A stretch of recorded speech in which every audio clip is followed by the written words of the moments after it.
तो दोस्तों सबसे पहले तो अपन डायग्राम से ही समझेंगे, क्योंकि दोस्तों डायग्राम से ही अपना सब कुछ है ना। इस डायग्राम्स के माध्यम से सारी चीज़ें दोस्तों जो भी माना है सब कुछ इसी में अपन को लिखना है ना। यहाँ पर वेग दोस्तों v0 था और इसके बाद कुछ समय बाद इसका वेग v हो गया, इसके बाद इसका वेग और बढ़ गया। तो समझिएगा दोस्तों यहाँ पर मैंने 3 कंडीशन लिखा है ना, और चित्र बनाया है बेहतरीन ढंग से। तो दोस्तों आपको इसी प्रकार चित्र बना लेना है। दोस्तों एक प्रकार से रॉकेट है, क्या है, रॉकेट है। रॉकेट की प्रारंभिक स्थिति मतलब t बराबर 0 समय पर, ये समय दोस्तों क्षण मतलब कोई क्षण यानी कोई समय है। t बराबर 0 पर मतलब पूरे का द्रव्यमान m0 है, मतलब इसके द्रव्यमान में कोई परिवर्तन नहीं हो रहा है। और इसका वेग दोस्तों v0 मतलब स्थिर है। वेग क्या है, v0 मतलब स्थिर है, मतलब t बराबर 0 जब कोई समय नहीं लग रहा है तो मतलब दोस्तों रॉकेट स्थिर है। जैसे जब रॉकेट लॉन्च होता है दोस्तों तो पहले उसे क्या किया जाता है, स्टेशन पे रखा जाता है। तो अभी स्टेशन पे रखा हुआ है दोस्तों। कुछ समय पश्चात मान लेते हैं अल्प समय t पर उसमें कुछ न कुछ द्रव्यमान में परिवर्तन हुआ, तो द्रव्यमान कितना हो गया दोस्तों, m हो गया और उसका वेग v हो गया। जब स्टार्टिंग की बात करते हैं प्रारंभिक तौर पर तो प्रारंभिक तौर पर मान लेते हैं द्रव्यमान m और दोस्तों वेग v हो गया, है ना। अब दोस्तों जैसे कुछ समय पश्चात जैसे t प्लस डेल टी लग गया, मतलब कुछ समय पश्चात इसमें द्रव्यमान में कमी होगी m माइनस डी एम। और द्रव्यमान में क्यों कमी होगी दोस्तों, क्योंकि ये ईंधन के रूप में जलकर निकलता है। तो जैसे जैसे ईंधन जलकर निकलता जाएगा वैसे वैसे द्रव्यमान में कमी होती जाएगी। अब दोस्तों जितना हल्का होता जाएगा उसका वेग उतना ही अधिक होता जाएगा। तो यहाँ पर भी एक v था, यहाँ v प्लस डेल v, मतलब दोस्तों कितना द्रव्यमान में परिवर्तन हुआ, dv परिवर्तन हुआ, dv। अब इसको भी जरूरत पड़ेगा, ठीक है ना, क्योंकि ये द्रव्यमान बचा और वेग इसका कितना बढ़ गया दोस्तों, dv। तो इसको अपन मल्टीप्लाई करेंगे, समवेग निकालेंगे, इसलिए समझा रहा हूँ। एक बार पुनः समझिए, ये दोस्तों प्रारंभिक स्टेट पर है, मतलब t बराबर 0 पर द्रव्यमान m0 है, वेग v0 है ना। कुछ समय पश्चात मतलब t बराबर t समय पर कुछ समय में, है ना, इसका द्रव्यमान m हो जाता है और वेग कितना हो जाता है, v हो जाता है। लेकिन दोस्तों जब डेल टी समय और लग गया, मतलब dt समय और लग गया, तो dt इसको मैं कर देता हूँ dt कर देता हूँ तो ठीक रहेगा। तो dt समय और लग गया मतलब अल्प समय और पर द्रव्यमान में कमी हो गई। द्रव्यमान में कमी क्यों होगी दोस्तों, आपको पता है ना, ईंधन जलकर बाहर निकल रहा है इसलिए द्रव्यमान में कमी हो गई। तो एक्चुअल में अंतिम द्रव्यमान m माइनस डी एम हो गया और वेग v प्लस डी हो गया। अब दोस्तों ये सारी चीज माना में कैसे लिखना है, और एक दोस्तों और समझना है कि जो द्रव्यमान में कमी हो रही मतलब dm द्रव्यमान नीचे की ओर निकल रहा है ना। dm द्रव्यमान में जो कमी हो रही है वो ईंधन के रूप में जलकर नीचे की ओर निकल रहा है। अब दोस्तों इसको मान लेते हैं इसका वेग कितना u है, इसका वेग कितना u है, इतना समझ गए। अब दोस्तों जो मैंने माना लिखा है तो सारा चीज वही है, देख लीजिए। किसी क्षण t बराबर 0 पर रॉकेट का कुल द्रव्यमान m0 तथा पृथ्वी के सापेक्ष वेग v0 है। यहाँ पर वेग लीजिए, वेग v0 है। अन्य क्षण t बराबर t पर रॉकेट ईंधन जलने के कारण द्रव्यमान m का वेग भी हो जाता है, मतलब थोड़ा सा जैसे ही रॉकेट का द्रव्यमान जला तो वेग क्या हो गया, v हो गया। यहाँ पर पहुंच गए दोस्तों। आगे माना समांतराल t और del t plus del T के मध्य ईंधन का द्रव्यमान dm जलकर चला जाता है, मतलब दोस्तों dm द्रव्यमान ईंधन जलकर नीचे की ओर चला जाता है। तब दोस्तों वेग v प्लस dv हो जाता है, मतलब वेग में परिवर्तन कितना हो जाता है, dv की परिवर्तन हो जाता है। अब दोस्तों माना रॉकेट के सापेक्ष गैस का वेग u है ना दोस्तों, u वेग से ऊर्ध्वाधर नीचे की ओर निकलती है। और ये जो गैस मैंने बताया दोस्तों जो जलकर ईंधन निकलेगा उसका वेग कितना होगा दोस्तों, u हो गया। तो इतना समझ में आ गया दोस्तों। अब अपन को निकालना है रॉकेट के संवेग में परिवर्तन। तो रॉकेट के संवेग में परिवर्तन, रॉकेट के संवेग में परिवर्तन, संवेग में परिवर्तन दोस्तों, संवेग में परिवर्तन क्या कहलाता है बता सकते हैं। तो द्रव्यमान कितना है बताइए, अंतिम में रॉकेट का द्रव्यमान कितना है, m माइनस डी एम। और दोस्तों अंत में वेग कितना बढ़ गया है, dv। तो ये dv कर दिया हमने। जो चीज कर रहे हैं दोस्तों उसी के आधार पर आपको लिखना है, ठीक है। तथा दोस्तों जो ईंधन है ना, ईंधन से बना गैस, तो गैसों के संवेग में परिवर्तन, संवेग में परिवर्तन कितना होगा दोस्तों। तो संवेग में परिवर्तन क्या कहलाता है, द्रव्यमान गुणे वेग। तो कितना द्रव्यमान निकल रहा है नीचे की ओर, dm है ना, ये dm द्रव्यमान गैस के रूप में नीचे निकल रहा है और उसका वेग कितना दोस्तों, तो वेग कितना u, तो dm इंटू यू हो गया। अब दोस्तों संवेग संरक्षण के नियम से आप पढ़े होंगे, संवेग संरक्षण के नियम से, संवेग संरक्षण का नियम क्या है दोस्तों यदि बाह्य बल न लगाया जाए तो उसका संवेग नियत रहता है। मतलब दोस्तों रॉकेट के, यहां पर लिखना है रॉकेट के संवेग में परिवर्तन बराबर दोस्तों गैसों के संवेग में परिवर्तन।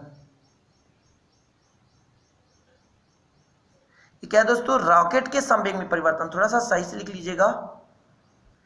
तो रॉकेट के संवेग में परिवर्तन कितना है दोस्तों, तो यहां पर रॉकेट का संवेग कितना है, m माइनस डी एम है ना, इंटू डी भी है। और दोस्तों यदि गैस के संवेग में परिवर्तन दोस्तों तो कितना हो जाएगा, डी एम इंटू यू। लेकिन दोस्तों माइनस लगाएंगे, क्यों, क्योंकि दोस्तों एक दूसरे के अपोजिट हैं। जब भी दिशा डायरेक्शन बदल जाता है दोस्तों, है ना, एक दूसरे के विपरीत कार्य करते हैं तो ऋणात्मक कार्य कहलाता है। तो दोस्तों इसमें संवेग में परिवर्तन ऋणात्मक है, क्योंकि दोस्तों एक दूसरे के क्या है, अपोजिट हैं। अब इसके आगे क्या करेंगे दोस्तों, मल्टीप्लाई करेंगे। जैसे यम का डी भी से करेंगे दोस्तों तो कितना आ जाएगा, मल्टीप्लाई कर दीजिए तो m इंटू डी भी हो जाएगा। मल्टीप्लाई कर रहे हैं ना, और दोस्तों इस dm का dv से मल्टीप्लाई कर दें तो dm इंटू डी भी हो जाएगा, और minus D M into U हो गया। इतना समझ में आएगा दोस्तों। या इसको अपन u इंटू डी एम कर सकते हैं, कोई दिक्कत नहीं। अब दोस्तों यहाँ पर लिखना है चूंकि dm इंटू डी भी अत्यंत छोटी राशि है। अत्यंत क्या राशि दोस्तों, छोटी राशि है। और दोस्तों जिसकी राशि छोटी होती है, छोटी राशि है ऐसा लिख लें, अतः इसकी उपेक्षा करने पर, अतः इसकी क्या करने पर, उपेक्षा करने पर, इसकी क्या कर दें, उपेक्षा करने पर। उपेक्षा का मतलब क्या दोस्तों, डायरेक्ट इसको हटा देना। तो हटा दीजिए, चलिए तो कितना बचेगा, m इंटू डी भी बराबर u को पहले लिख देते हैं minus u into D M. इतना समझ में आएगा दोस्तों। अब इसको अपन समीकरण 1 दे देते हैं। यहाँ तक तो विधिवत आपको समझ में आ गया होगा, है ना। समीकरण 1 दे दीजिए, m इंटू डी वी बराबर minus U into D M. हमें निकालना क्या दोस्तों, राकेट नोदन के त्वरण का व्यंजक। दोस्तों मैं शॉर्टकट में बता देना चाहता हूँ आपको, त्वरण का क्या होता है फार्मूला दोस्तों, शॉर्टकट में आप समझ लीजिए। त्वरण बराबर होता है वेग में परिवर्तन बटे समय अंतराल। तो डी भी तो हमको दिख रहा है लेकिन डी टी नहीं है यहाँ पे, तो दोनों पक्षों में डी टी का क्या कर देंगे, भाग दे देंगे। तो यहाँ पर लिखना है दोनों पक्षों में, दोनों पक्षों में dt का भाग देने पर, चलिए भाग दे दीजिए। तो यह में इंटू डी भी था दोस्तों, तो dt हो गया, और माइनस यू डी एम बटे dt था। अब दोस्तों आपको पता होगा वेग में परिवर्तन की दर को क्या बोलते हैं, त्वरण कहते हैं। तो आगे लगाना है, चूंकि यहाँ पर लिख देना है ये बराबर D V upon D T. ये कैसे हो गए दोस्तों, वेग में परिवर्तन की दर को त्वरण कहते हैं। तो यहाँ पर हम लिख सकते हैं दोस्तों यम इंटू यहाँ पर D V upon D T को ए कर दें minus U D M upon D T. अब दोस्तों यहाँ पर यम क्या है, गुणा में इधर जाएगा तो भाग में, तो ए बराबर minus U upon M into D M upon D T. और यही आ गया दोस्तों रॉकेट नोदन के त्वरण का व्यंजक। ये क्या है दोस्तों, रॉकेट नोदन के त्वरण का व्यंजक।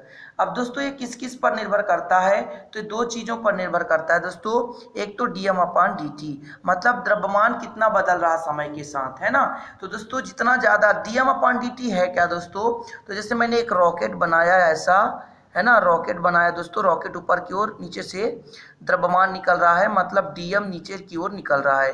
तो डीएम अपॉन डी है क्या दोस्तों, समय के साथ कितना गैस निकल रहा है, जितना गैस निकलेगा उसका त्वरण उतना ही अधिक होगा। तो त्वरण दोस्तों प्रारंभिक वेग यू किसका वेग है दोस्तों, तो यू वेग है किसका, तो यू वेग है दोस्तों किसका, गैस का।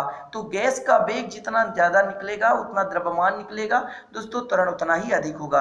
लेकिन दोस्तों एम का मतलब दोस्तों रॉकेट का द्रव्यमान, अपोजिट है ना, मतलब जितना हल्का होगा उतना ज्यादा रॉकेट का त्वरण होगा। चीजें समझ में आई। दो चीजें यहाँ पर निर्भरता है, वेग है, द्रव्यमान है, और गैस के द्रव्यमान में परिवर्तन। तो रॉकेट जितना हल्का होगा, यहीं से हमारा दोस्तों समझ में आता है जो U/m है ना, तो m से ही समझ में आता है कि रॉकेट जितना हल्का होगा दोस्तों, तो रॉकेट उतना ही तेजी गति से भागेगा, क्योंकि गैस उतनी ही तीव्र गति से निकलेगी और उसमें कम बल लगाना पड़ेगा और दोस्तों उतने ही तेज से भागेगा। तो इस प्रकार दोस्तों आप लोग इसको समझ गए होंगे। अब थोड़ा सा इसको मैं प्रणोद बता दूं दोस्तों, इसी से संबंधित है, इसलिए अपन प्रणोद बता देते हैं ताकि आपको समझ में आ जाए। तो सबसे पहले प्रणोद की परिभाषा समझिए दोस्तों कि गैस के नीचे की ओर निकलने के कारण रॉकेट पर ऊपर की ओर बल लगता है, जिसे प्रणोद कहते हैं। ये तो दोस्तों आपको पता है कि जैसे अपने पास एक रॉकेट है दोस्तों, है ना, रॉकेट है ना, रॉकेट है, और इस रॉकेट में दोस्तों ईंधन जब जलता है तो गैस नीचे की ओर निकलती है, रॉकेट दोस्तों ऊपर की ओर भागता है। तो दोस्तों इस पर एक बल कार्य करता है, जिसके कारण तो रॉकेट ऊपर की ओर जाता है, जिसे दोस्तों क्या बोलते हैं, प्रणोद कहते हैं। तो गैस के नीचे की ओर निकलने के कारण रॉकेट पर ऊपर की ओर बल लगता है, जिसे क्या बोलते हैं दोस्तों, प्रणोद कहते हैं। तो प्रणोद क्या है दोस्तों, एक बल है जो दोस्तों रॉकेट को ऊपर की ओर गति करने के लिए प्रदान किया जाता है। किसके द्वारा दोस्तों, गैस के द्वारा। अब दोस्तों मैंने अभी एक समीकरण बताया था, समीकरण एक कितना था, समीकरण एक था दोस्तों mdv बराबर माइनस udm, इतना था समीकरण एक था दोस्तों। समीकरण एक से दोनों पक्षों में dt का भाग दे दें या dt का भाग दे दें, दोनों पक्षों में, यहाँ पर दोस्तों दोनों पक्षों में dt का भाग देने पर, dt का क्या दे रहे हैं, भाग देने पर, तो कितना आ जाएगा दोस्तों, m इंटू dv/dt हो जाएगा इंटू udm/dt हो जाएगा। अब दोस्तों यहाँ पर बताइए m इंटू वेग में परिवर्तन की दर को त्वरण कहते हैं, अभी मैंने बताया, माइनस udm/dt।